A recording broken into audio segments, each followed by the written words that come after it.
Hello friends and welcome to my channel Instant Nerd. Today we will learn how to use ChatGPT to write refund policies for e-commerce. First of all, open your browser and make sure that you are logged into your ChatGPT account. Now you can write in the prompt, write return policy for an e-commerce store which does drop shipping in USA and hit enter. Now, as you can see that ChatGPT has created the refund policy. Here you can see it has mentioned refunds, damaged, defective or wrong items, and the other important things.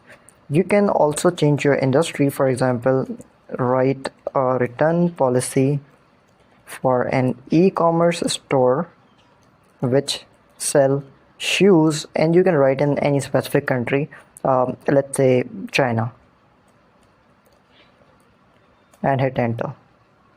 Now GPT will be creating the policy in Chinese, as you can see here. Thank you so much for watching the video. If you like it, please like and subscribe to our channel.